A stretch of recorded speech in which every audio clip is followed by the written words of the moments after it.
이제 본문의 말씀에서는 지난주에 죄된 인간의 본성에 대해서 말씀을 드렸죠. 그래서 오늘은 죄된 우리 인간의 혀에 대해서 말씀을 나누도록 합니다. 이제 8절과 9절에서는 인간 모두가 다 죄 아래 놓여 있다. 그것을 말씀했습니다. 사람이 믿음을 고백하고 또 예수 그리스도께서 나의 삶의 주인 되신다고 고백하고 또 선을 인정을 하고 성경을 알고 가르친다 할지라도 그래도 죄 아래 있다. 그것을 로마서를 통해서 바울은 하나님께서 말씀하신다 가르치고 있습니다.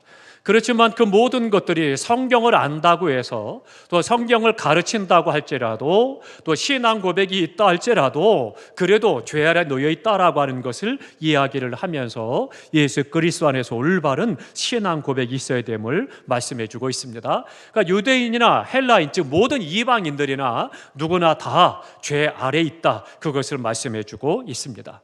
그래서 로마서 3장 23절에 보면 모든 사람이 죄를 범하였음에 하나님의 영광이 이르지 못한다 그렇게 말씀했고, 요한일서 1장 8절에는요 우리가 만일 죄 없다 하면 우리 주님을 거짓말쟁이로 만드는 것이다 그렇게 말씀하고 있습니다. 그러니까 우리가 하나님 앞에 모든 사람은 부정할 수 없이 다 죄 가운데 태어나서 죄 가운데 살다가 멸망한다라고 하는 거죠. 그래서 그 부분에 대해서 정확하게 알아야 될 것을 말씀을 합니다.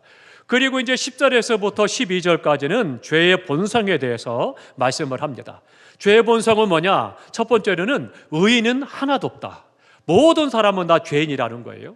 그러면 이 의라고 하는 것은 오직 예수 그리스도의 피 공로로 말미암아 구원받은 자들, 그들이 바로 예수 그리스도의 피 공로, 그것으로 의롭다 인정을 받은 겁니다. 내가 죄를 짓지 아니하고 선한 일을 행하고 어떤 공적을 쌓은 그런 것이 의가 아니고 오직 예수 그리스도의 피의 공로, 그 의로 우리가 의롭다 인정을 받게 됩니다. 그래서 그것을 신학적인 용어로는 칭의라고 이야기를 합니다. 칭할 칭, 의로울 의. 그래서 우리를 의롭다라고 인정해 주십니다. 그러니까 우리 안에 뭐가 있어야 되느냐? 예수의 피가 흐르고 있다라고 하는 거죠. 그 십자가의 피로 말미암아 우리가 의롭다 인정을 받았고 죄의 문제가 해결이 됩니다. 그러면 죄가 두 가지예요. 뭐냐? 첫 번째로는 원죄입니다. 원죄는 우리가 날 때부터 한 사람 아담으로부터 물려받은 죄입니다. 그러니까 그 죄로 말미암아 죄 가운데 태어났고 죄 가운데 살고 죄 가운데 죽는다라고 하는 거죠. 그러면 멸망하는 거예요. 그러니까 이 원죄의 문제를 해결할 방법이 없는 거죠. 그래서 모든 인류가 다 이 죄의 문제를 해결하려고 노력을 많이 했습니다. 종교를 만들고 거기다 귀의하고 그리고 고행을 하고 면벽을 하고 많은 철학을 공부하고 또 사상을 공부하고 뭔가 득도하려고 하고 애를 많이 씁니다. 선한 일을 행하고 공로를 쌓으려고 합니다. 그런데 그것 갖고 죄의 문제가 해결되지 않는다라고 하는 거죠. 그래서는 예수 그리스도를 통해서만 그 십자가의 피공로로 우리가 죄 사함 받고 그래서 원죄가 사해지는 거고 이제는 하나님의 자녀로서 이제 진노의 자녀가 아니라 불의의 자녀가 아니라 죄의 노예가 아니라 이제는 하나님의 자녀로서 참된 자유자로 우리가 믿음 안에서 살아가고 있습니다. 그래서 예수님께서는 우리의 모든 죄를 담당하고 십자가 못 박아 죽으시면은 그 죄의 피공로로 말미암아 죄가 사함 받았고 그것을 우리는 의롭다 인정받았음을 믿으시기 바랍니다. 그렇기 때문에 의인은 하나도 없다 그것을 말하고 있고요. 또 하나는 본성이 뭐냐? 죄의 본성은 무지하다는 겁니다. 무지하다는 말은 깨닫지 못한다는 뜻이에요. 그러니까 알지 못한다는 거예요. 그래서 사물을 보고 내가 지식적으로 분별해서 진리를 깨달아야 되는데 그렇지 못하다라고 하는 거죠. 그러니까 이것이 왜 이럴까? 그런 것들에 대해서 궁금해하면서 하나님을 만날 수 있는데 그런데 죄의 본성이 무지하기 때문에 그것을 알지 못한다 말씀하고 있습니다. 항상 배우지만 그럼에도 불구하고 진리의 지식에 이르지 못한다는 거죠. 요즘에 어떻습니까? 특별히 우리나라가요 세계 가운데 가장 학부열이 높은 나라 중에 하나가 우리나라입니다. 그럼 우리나라 청년들을 보면은요, 청년들 가운데 어떤 통계를 보니까 70%가 대학을 나왔다고 그래요. 이건 세계적으로 의례 없는 그런 역사입니다. 대단하잖아요. 그만큼 많이 공부를 했다는 이야기예요. 그렇게 많이 공부를 했고, 그리고 우리나라에 지금 해외에서 방황하고 해외에서 일하는 박사들이요 몇만 명씩 된다고 그래요. 그러니까 수많은 지식인들이 있는데 많은 공부를 하고 또 지식을 쌓았지만 그럼에도 불구하고 하나님을 깨달아 알지 못한다는 거죠. 참 불행한 일입니다. 왜 그러냐? 죄의 본성 때문입니다. 그러니까 죄의 본성은 무지하다, 깨달아 알지 못한다는 거죠. 그런데 또 하나님의 특별한 은혜를 입은 사람은요, 이런 경우도 있습니다. 어떤 시인이 들판에 누웠어요. 너무 좋다, 공기도 좋고 바람도 서늘하고, 그리고 너무 좋다는 거예요. 꽃이 만발하고 향이 좋고. 그래가면서 누워서 하늘을 바라보겠는데 그 파란 하늘에 흰 구름이 흘러가는데 너무 멋진 거예요. 한참을 바라보고 좋아하다가 선뜻 그런 생각이 들었다는 거예요. 어떻게 이렇게 아름다운 것을 누가 만들었을까? 어떻게 구름이 흘러가고 수많은 별들이 있다고 하는데 그 별들이 부딪히지 않고 온 우주가 돌아갈 수 있을까? 그런 거를 생각하다 보니까 나도 교회를 가봐야 되겠다, 그런 생각이 들더래요. 그래서는 그 시인이 교회에 나와서 신앙사를 하고 그리고는 집사직분까지 받게 됐습니다. 그러니까 세상 이치 돌아가는 것을 보면서도 하나님을 알 수 있는, 깨달을 수 있는 은혜가 있는데, 그런데 많은 지식을 공부해도 무지해서 알지 못한다는 거죠. 왜냐하면 죄의 본성 때문이다, 그렇게 말씀을 하고 있습니다. 또 하나는요, 죄의 본성은 뭐냐? 무관심하고 이기적입니다. 자기 자신만을 위해서 우주 만물이 다 움직이고 세상의 중심이 다 자기 자신이에요. 그러니까 자기에게만 관심이 있습니다. 하나님을 찾지도 않습니다. 주변을 살피지도 않습니다. 그러니까 오직 자기 자신만, 나만 잘 먹고 잘 입고 잘 살면 돼, 그리고 내 인생 끝나면 그거로 된 거야, 그렇게 생각하는 안타까운, 사람 같지 않은 짐승의 생각을 갖고 살아가는 사람들이 있다라고 하는 거죠. 왜냐하면 죄의 본성 때문이다, 그렇게 이야기를 하고 있습니다. 살아계신 하나님, 참된 하나님을 찾지 아니하고 오직 내가 원하는 대로 그것만을 생각하고 추구하죠. 그래서 어때요? 오늘은 무엇을 먹으며 지낼까? 오늘은 무엇을 입을까? 어디 가서 즐겁게 놀까? 이런 것만 관심이 있다라고 하는 거죠. 젊은이들 어떻습니까? 요즘 젊은 친구도 다 그렇진 않은데 간혹 그런 친구들이 있더라고요. 알바를 해서 뭔가 의미 있게 자신의 인생을 위해서 투자하고 모으고 그런 것이 아니라 알바를 몇 달 해서 그 돈을 모아서 명품 백 하나 사려고 한다라고 그래요. 그나마 그건 뭐 자기 자산 넓히는 거니까 조금 낫다고 하지만, 더 나아가서는요, 그거를 그냥 나가서 먹고 마시는데 쓰기 위해서 그렇게 모으고 잠깐 일을 하고 그리고 놀고 먹고 또 나가서 일을 하고 놀고 먹고, 그걸 언제까지 할겠어요? 쉽지 않습니다. 그런데 그런 부분들에 목적도 없고 비전도 없고 꿈도 없고 인생에 대한 아무런 가치도 알지 못하고 그냥 그렇게 오늘 캔사라세라 그렇게 살려고 하는 청년들이 간혹 있으면 참 마음이 아픈 일이죠. 그 외에도 굉장히 열심히 성실하게 자신의 앞날을 준비하고 노력하는 그런 청년들도 많이 있죠. 근데 너무나도 대조가 되는 것 같아요. 근데 죄의 본성은 뭐냐면 자꾸 쾌락으로 쫓아가도록 요구합니다. 죄의 본성은 계속 쾌락을 추구하도록 만들어 가는 거죠. 부모님 세대가 허리띠 졸라매고 나는 굶어도 좋으니까 너는 잘 먹고 잘 입고 잘 살아야 돼, 그래서 학교 보내고 어떻게든지 밖에 나가서 기죽지 않게 하려고 명품으로 사입히고 애를 많이 써요. 그랬더니 그것이 그 자녀가 복이 되는 것이 아니라 부모가 언제까지 살아있을 줄 알고 그냥 흥청망청 되는 대로 인생을 살아가는 안타까운 일들이 많아지는 거죠. 그러니까 참 어떻습니까? 비행기 타고 일본에 건너가서 점심 우동을 사 먹고 그리고 쇼핑을 해서 2천만 원짜리 쇼핑을 하고 돌아오면서 비행기 속에서 난 별로 쇼핑 못했어, 그리고 기분 나쁘다는 거예요. 얼마를 했나 알아보니까 2천만 원짜리를 쇼핑을 하고 그리고는 얼마 못했다고 기분 나쁘대요. 이게 말이 됩니까? 그런데 실제로 우리 젊은이들 가운데 있는 이야기예요. 참 안타까운 일이죠. 여러 가지 생각해 볼 때 죄의 본성은 결국은 사람을 망가뜨리고 그 죄의 본성을 자신만을 알게 하는 이기적인 그런 존재로 만들어 버립니다. 그런데 이제 오늘 본문의 말씀 12절에 보면 인간의 죄의 본성을 계속해서 말씀 안에도 뭐라고 말하냐면 치우쳐 있다, 그렇게 말씀합니다. 오늘 본문 보겠습니다. 12절입니다. 12절 다 함께 했습니다. 다 치우쳐 함께 무익하게 되고 선을 행하는 자는 없나니 하나도 없도다. 아멘. 치우쳐 그렇게 말씀하죠. 이 치우치다는 말은 원문에 보면 무슨 뜻이냐면 그가 길을 잘못 들었다 그런 뜻입니다. 하나님으로 가는 길을 벗어나서 잘못된 길로 가고 있다 그런 뜻이에요.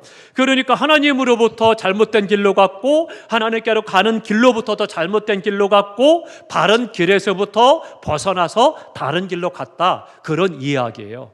쉽게 말씀드리면요, 요즘에 내비게이션이 잘 됐잖아요. 웬만큼에서는 잘 되고 있는데 초창기 내비게이션 나왔을 때는요, 잘못하면 이게 집에 가자고 했더니만 남의 집 산수 앞에까지 데리고 가는 그런 일들이 간혹 있었습니다. 황당했죠. 근데 똑같은 거예요. 그 하나님께로 나아가고 하나님께 바라고 하는 길이고 올바른 길로 가야 되는데 벗어나서 다른 길로 간다는 거예요. 그게 치우쳐 그렇게 말씀하고 있는 그런 말의 뜻입니다. 치우쳐 있다 보니까 하나님과 바른 관계를 갖지 못해요. 하나님과 바른 관계를 갖지 못하니까 어떻게 돼요? 당연히 하나님을 따르지도 못할 뿐만 아니라 바른 길로 걸어가지도 못한다는 거죠. 치우쳐 악의 길로 걸어감을 말씀해 주고 있습니다. 베드로후서 2장 15절에 보니까 이렇게 말씀합니다. 저희가 바른 길을 떠나 미혹하여 보올의 아들 발람의 길을 쫓는도다. 그는 불의의 삭슬을 사랑하다가 그렇게 말씀합니다. 그러다가 멸망했다는 거예요. 치우쳤다는 거죠. 하나님의 사람이에요. 선지자입니다. 그런데 그가 하나님의 말씀을 거역하고 그리고는 물질을 쫓아 범죄하는 일을 행합니다. 그래서 결국은 그것 때문에 치우쳐서 바른 길을 떠나, 즉 하나님의 말씀과 뜻을 떠나서 자기 마음에 좋은 대로 물질을 쫓아서 이스라엘 백성을 저주하는 일을 하게 되죠. 그래서는 결국은 버림받게 되는 안타까운 일을 말씀해 주고 있습니다. 디모데전서 1장 5절 6절에도 그런 말씀합니다. 사람이 청결한 마음과 선한 양심에서 벗어나서 헛된 말에 빠져 그렇게 말합니다. 헛된 말에 빠져서 세상의 청결한 마음 또 선한 마음에서 벗어났다는 거예요. 하나님께로부터 말씀에서부터 선한 것으로부터 벗어나서 치우쳤다. 그래서는 악한 말을 쫓아가고 거기에 귀를 기울이고 그것을 행함을 이야기를 하고 있습니다. 그러니까 인간의 죄된 본성은 어떠냐? 치우쳐 있다라고 하는 겁니다. 죄의 본성을 갖고 있는 한 올바른 길을 걸어갈 수가 없습니다. 그러니까 지금 세상 가운데서 일어나는 모든 일들을 잘 우리가 말씀을 비추어서 판단을 해보면 정확한 말씀인 거예요. 그러니까 치우쳐 있으니까 어떻게 돼요? 바른 길을 알지 못하니까 그 길을 걸어가는 거예요. 죄에 미혹되고 죄의 길을 걸어가고 악한 길을 걸어가고 그 일을 행하는 일에 빠져 있다는 거죠. 또 다섯 번째는요, 인간의 죄된 본성은 뭐냐? 12절에 보니까 뭐라고 말하냐면 다 치우쳐 함께 무엇하느냐? 무익하게 되고 그랬습니다. 무익하다는 거예요. 그 얘기는 뭐냐? 가치가 없다는 겁니다. 쓸모없다는 얘기예요. 가치가 없고 쓸모없고 부패됐다, 그릇됐다 그런 뜻이 무익하다는 그런 말씀입니다. 그러니까 예수님께서도 이것을 많이 말씀하셨습니다. 예수님의 비유 가운데 보면 소금을 말씀하죠. 소금이 짠데 짠맛을 잃으면 무엇을 쓸 것이냐? 밖에 버리워서 사람들에게 발표한다는 거예요. 그러니까 결국은 죄된 본성은 뭐냐? 무익하다는 거예요. 유익하지 않고 쓸모가 없기 때문에 그렇기 때문에 버림받는 것이고 그 죄로 말미암아 멸망의 길로 갈 수밖에 없음을 이야기를 하고 있습니다. 온 천하를 얻고도 자기 자신을 잃어버리거나 빼앗긴다라면 무엇이 유익하냐? 그것을 계속해서 말씀하고 있는 거죠. 그러니까 우리가 많은 것들을 얻어서 창고에 쌓아두고 그리고는 생활하면 그것이 뭐가 유익하는 거예요? 무익하지 않은 거예요. 유익하지 않은 거예요. 그렇게 쌓아둔들 그것 갖고 선한 일을 행하고 하나님의 영광을 위해서 드리고 나누고 베푸는 삶을 살아야 되는데 그렇지 않고 내게 주신 지식이나 명예나 권력이나 물질이나 건강이나 이런 것들을 그냥 쌓아두기만 한다면 자기 자신만 해서 보고 그냥 문 보고 아 참 좋다 통장 액수를 살펴보고 동그란 거 몇 개야 아 좋아 그러고 잠을 자고 그렇게 끝나버린다면 무엇이 유익하냐는 거죠? 무익하다는 거예요. 그것이 무엇 때문이냐? 죄의 본성 때문이다. 그렇게 말씀하는 거예요. 참 두려운 그런 말씀을 하고 있습니다. 또 하나 더 여섯 번째는요, 인간의 죄의 본성은 뭐냐? 12절에 보니까 선을 행하는 자가 없나니 하나도 없다 그렇게 말합니다. 바꿔 말씀드리면 악하다는 거예요. 악하니까 선한 일을 행하지 않는다 그렇게 말씀하고 있습니다. 선을 행하는 자가 없다. 이 선이라는 말을 원문에 보니까 이런 뜻이 있습니다. 친절하다, 온유하다 그런 뜻인데, 그러니까 그렇지 않다는 얘기예요. 친절하지도 않고 온유하지도 않고 그리고 공의롭지 못하다 그것을 말씀하고 있습니다. 그러니까 사람들이 세상이 공평화가 같지만 그렇지 않습니다. 지금 우리나라 정치판이 어떻습니까? 양쪽으로 갈려져 서로가 옳다라고 하고 서로가 맞다고 주장을 하잖아요. 그런데 그 모든 것도 돼요.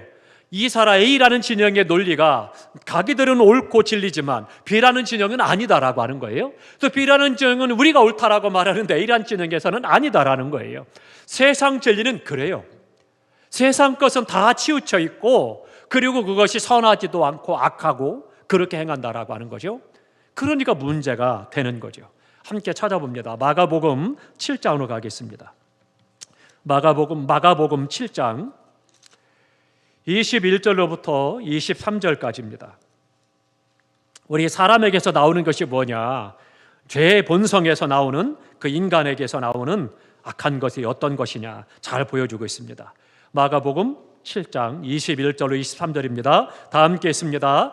속에서 사람의 마음에서 나오는 것은 악한 생각, 곧 음란과 도적질과 살인과 간음과 탐욕과 악독과 속임과 음탕과 질투와 비방과 교만과 우매함이니 이 모든 악한 것이 다 속에서 나와만 우매함. 그리고 이 모든 악한 것이 그렇게 했어요.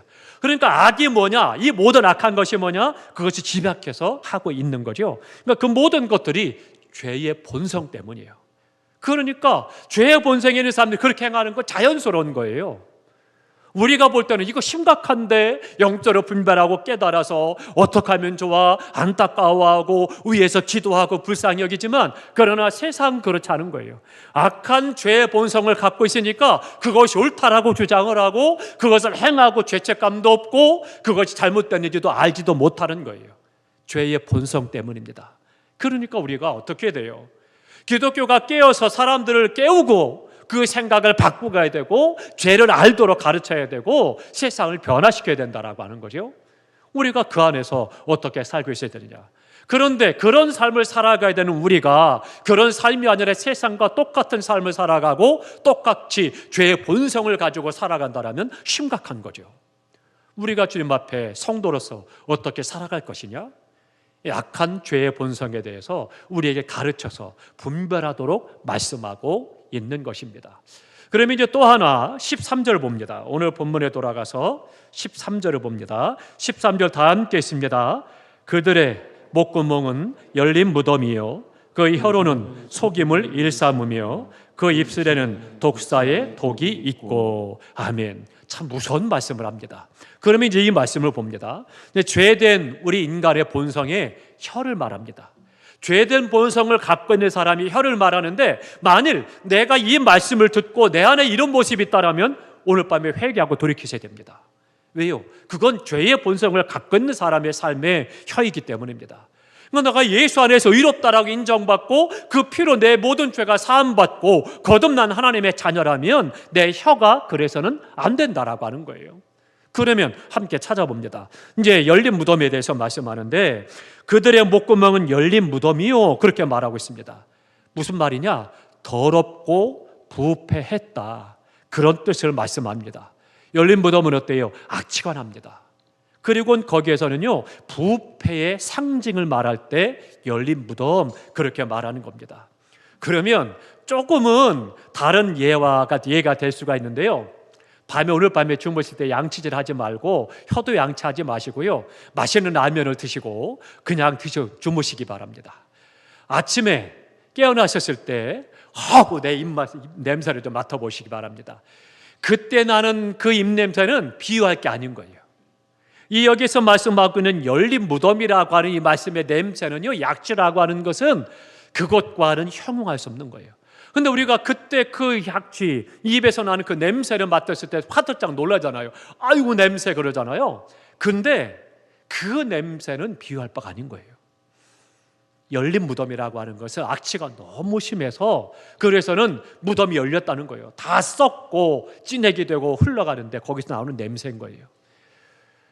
아마 지금은 저는 가보진 않았는데 보니까 이 난지도에 이제 공원을 만들어서 그래서는 사람들이 많이 와서 회식을 한다라고 그래요.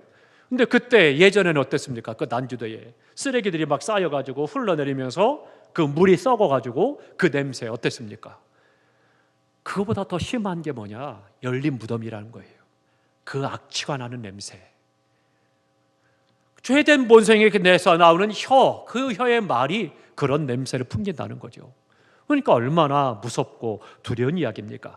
그러면 그 죄된 혀, 열린 무덤에서 나오는 말이 뭐냐? 그것이 인격을 말하는 겁니다. 그 입에서 나오는 말은 그 사람의 인격인데 그 인격이 뭐냐? 그 인격은, 그 말은 그 사람의 인격을 좀먹고요. 심지어는 더 나아가서 그의 말을 듣는 사람의 인격까지도 좀먹는 거예요. 그런 말은 들어서는 안 됩니다. 해서도 안 될 뿐만 아니라 그런 말은 거절하셔야 돼요. 듣지 말아야 돼요. 하지 마. 거절하셔야 되는 거예요. 근데 악한 말을 하고 그 말을 하는 사람 자신도 자신의 인격을 깎아먹을 뿐만 아니라 듣는 사람의 인격까지도 좀먹고 썩게 만드는 거죠.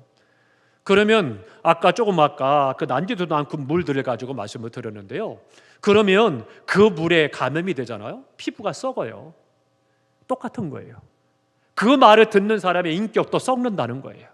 상처가 돼서 도려내야 되는 상황이 될 수도 있는 거죠. 무서운 말입니다. 죄된 본성에서 나오는 혀라고 하는 것이 이만큼 더럽고 추하고 냄새나고 악하다, 그렇게 말씀합니다. 예수님께서 뭐라고 말씀하세요? 독사의 자식들아, 너희는 악하니 어떻게 선한 말을 할 수 있느냐? 이는 마음에 가득한 입으로 말함이니라. 마태복음 12장 34절에 말씀하죠. 그러니까 마음에 악한 것이 가득 찼는데 그 죄의 본성을 갖고 있는데 어떻게 선한 말을 하겠느냐는 거예요. 당연히 그 입에서 나오는 말이 악한 말이라는 거죠. 야고보서 3장 6절 보겠습니다. 함께 찾아봅니다. 야고보서, 히브리서 뒷면에 있습니다. 야고보서 3장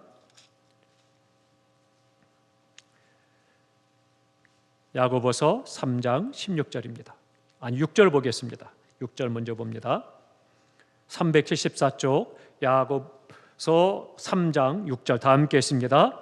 혀는 곧 불이요 불의의 세계라. 혀는 우리 지체 중에서 온 몸을 더럽히고 삶의 수레바퀴를 불사르나니 그걸 사르는 것이 지옥불에서 나느니라. 아멘. 좀 황당하지 않아요?